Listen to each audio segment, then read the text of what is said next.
بسم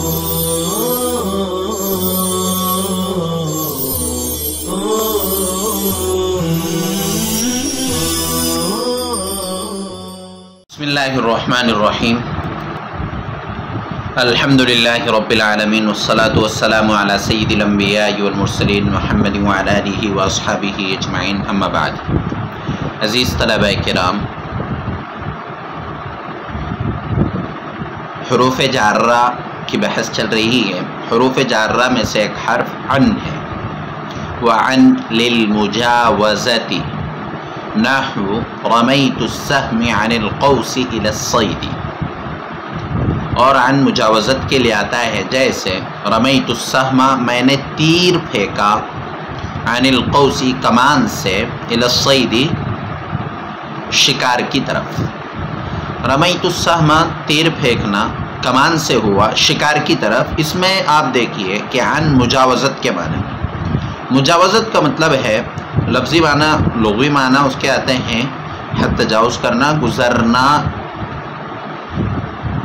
تو اب مجاوزت کا مطلب ہے کہ ان کا جو مدخول ہے اس سے کوئی چیز نکلی ہے، ان کے مدخول سے، ان کے مدخول سے ان کے ماقبل کی جو چیز ہے وہ نکلی ہے۔ جیسے ان کا مدخول یہاں القوس ہے، اب القوس کمان سے کوئی چیز نکلی ہے جو السہم تیر ہے، تو ان مجاوزت کے لیے آتا ہے، اور مجاوزت کا مطلب جو ان کا مدخول ہوتا ہے اس سے کسی چیز کا نکلنا۔ وعلی للاستعلاء، اور علی استعلاء کے لیے آتا ہے، علی استعلاء کے لیے آتا ہے۔ استعلاء کے معنی بلندی، اور استعلاء کا یہاں مطلب ہے کہ علی کا جو مدخول ہے وہ ما قبل، علی کا جو ما قبل ہے وہ علی کے مدخول سے بلندی پر ہے۔ جیسے زید علی السطح، زید چھت پر ہے، تو زید یہاں بلندی پر ہے، سطح یعنی جو سطح ہے، چھت ہے، اس کے اوپر۔ دوسرے الفاظ میں یہ کہہ سکتے ہیں کہ علی کے ما قبل کو علی کے ما بعد پر فوقیت حاصل ہے۔ علی کے ما قبل زید ہے، تو علی کا ما بعد السطح ہے، تو زید کو السطح پر فوقیت حاصل ہے۔ زید علی الشجرۃ، زید درخت پر ہے، وغیرہ۔ وقد یکون عن وعلی اسمین، اور کبھی عن اور علی دونوں اسم ہوتے ہیں، اذا دخل علیہما من، جبکہ ان پر من داخل ہو، فیکون عن بمعنی الجانب، تو عن جانب کے معنی میں ہوگا۔ تقول جلست عن یمینہ نحو نزلت من علی الفرس، اور کبھی عن اور علی دونوں اسم ہوتے ہیں جبکہ ان دونوں پر من داخل ہو، فیکون عن بمعنی الجانب، تو عن جانب کے معنی میں ہوگا، تو عن جانب کے معنی میں ہوگا۔ جیسے جلست من عن یمینہ، اس کا معنی ہوگا جلست من جانب یمینہ، میں اس کے دائیں جانب بیٹھا۔ اور علی فوق کے معنی میں ہوگا۔ وقد یکون عن وعلی اسمین، کبھی عن اور علی دونوں اسم ہوتے ہیں جب ان پر من داخل ہو، تو عن جانب کے معنی میں ہوگا۔ ایسی ہی ایک عبارت یہاں ہونا چاہیے تھا، فیکون عن بمعنی الجانب وعلی بمعنی فوق، اور علی فوق کے معنی میں ہوگا۔ جیسے نزلت من فوق الفرس، من علی الفرس، یہاں علی الفرس اس کے معنی ہے یہاں پر بمعنی فوق، ویکون علی بمعنی فوق، یہ دیکھیے حاشیے میں موجود ہے، ایسی کتاب میں بھی یہاں موجود ہونا چاہیے تھا۔ تو فیکون علی بمعنی فوق، تو نزلت من علی الفرس، میں گھوڑے کے اوپر سے اترا. تو علی یہاں فوق کے معنی میں. تو ان اور علی، ان کے معنی مجاوزت کے ہیں، اس کے علاوہ اور بھی بہت سارے معنی ان کے آتے ہیں، جیسے سبب علت کے لیے سببیت والتعلیل، اسی طرح بعدو کے معنی میں، من کے معنی میں، اور عوض کے معنی میں. اسی طرح اعلیٰ کے بھی اور معنی ہیں، جیسے ظرفیت، مصاحبت، با کے معنی میں وغیرہ، جو آپ آئندہ کتابوں میں پڑھیں گے. ابھی آپ کو صرف یہ یاد رکھنا ہے کہ عن ایک کا ایک معنی مجاوزت آتے ہیں، اور مجاوزت کے معنی کسی چیز سے گزرنا، کسی چیز سے نکلنا، اور اعلیٰ کے معنی استعلاء آتے ہیں، استعلاء کے معنی بلندی، اور کبھی وہ دونوں اسم ہوتے ہیں. جب اسم ہوں گے تو ان جانب کے معنی میں اور اعلیٰ فوق کے معنی میں ہوگا.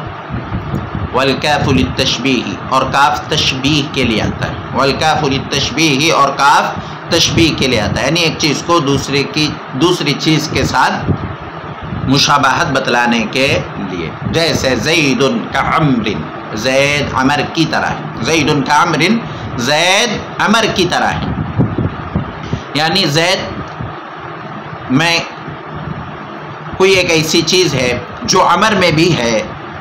عمر میں جو چیز مشہور ہے، جیسے مثال کے طور پر اگر عمر بہادری میں مشہور ہے تو زید کعمر، زید عمر کی طرح ہے، یعنی جیسے عمر بہادر ہے ایسے زید بھی بہادر ہے. زید کالاسد، زید شیر کی طرح ہے، یعنی شیر میں طاقت و قوت اور بہادری ہوتی ہے، تو زید بھی بہادر ہے. تو تشبیہ کے لیے آتا ہے، یعنی کاف کا ما قبل جو ہوتا ہے وہ ما بعد کی طرح ہوتا ہے، اور ما بعد میں جو چیز مشہور اور معروف ہوتی ہے وہ ما قبل میں بھی ہوتی ہے. وزائدۃ، اور کاف زائد ہوتا ہے. کقولہ تعالی، جیسے باری تعالیٰ کا فرمان لیس کمثلہ شیء، اس کے معنی کوئی چیز نہیں ہے. یہاں پر کاف زائد ہے اس لیے کہ مثل اور کاف دونوں کا معنی ایک ہے. کاف کبھی تاکید کے لیے بھی آتا ہے، جیسے یہاں تاکید کے معنی میں بھی استعمال ہو سکتا ہے، لیکن چونکہ کاف یہاں زائد ہے، اور کاف کے زائد ہونے کی وجہ یہ بھی ہے کہ اگر اس کاف کو یہاں سے حذف کر دیا جائے تو معنی میں کوئی خرابی پیدا نہیں ہوگی. وقد تکون اسما، اور کبھی کاف اسم بھی ہوتا ہے، کبھی کاف اسم بھی ہوتا ہے. یہ تو حرف، لیکن کبھی اسم کے معنی میں بھی ہوتا ہے، جیسے شاعر کا قول کقول الشاعر یضحکن عنک البرد المنہم، یضحکن عنک البرد المنہم، ایک شعر کا مصرع ہے.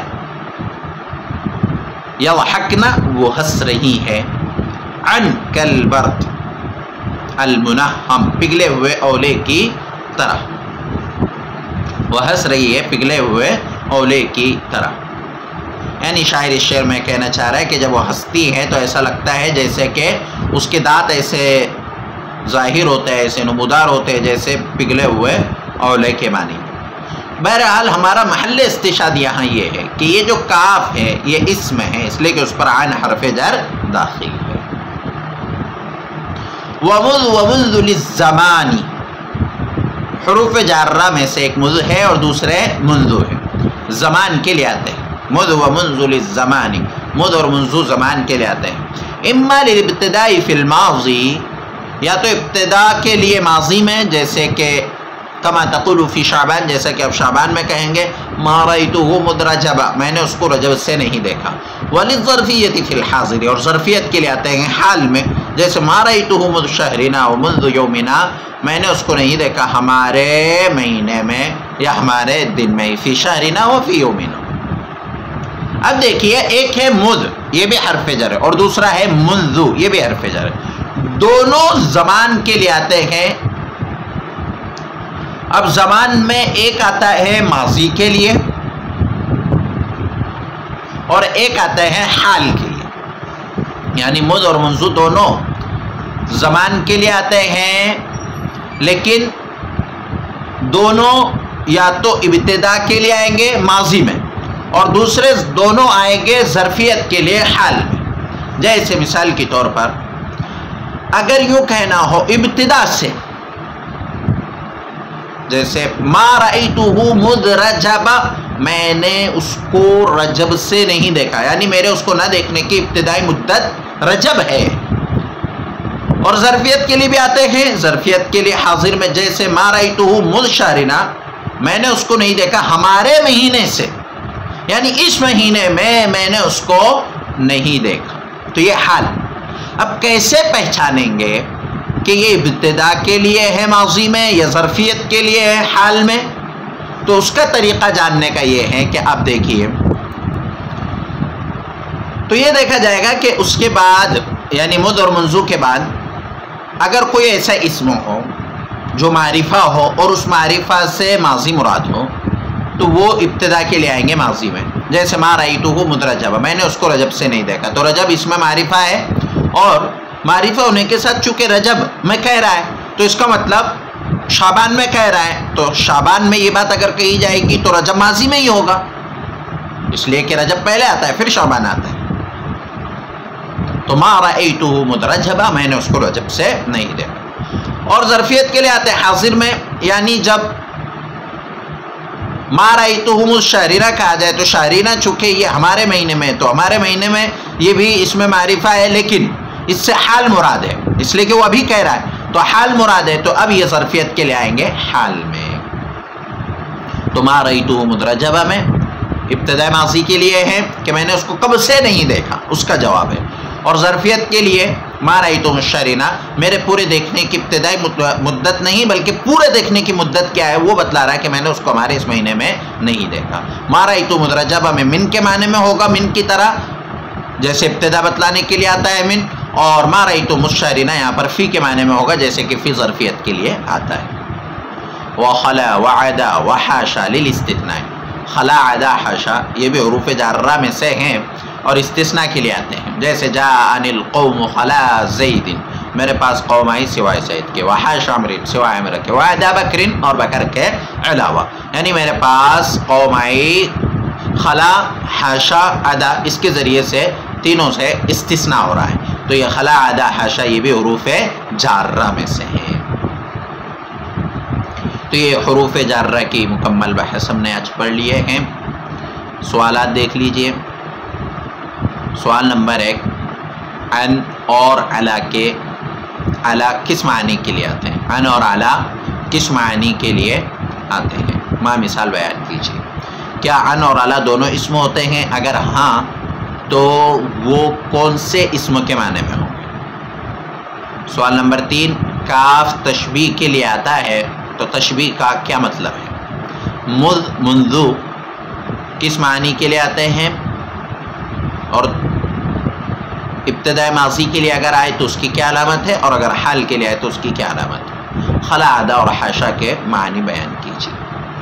السلام علیکم ورحمۃ اللہ وبرکاتہ۔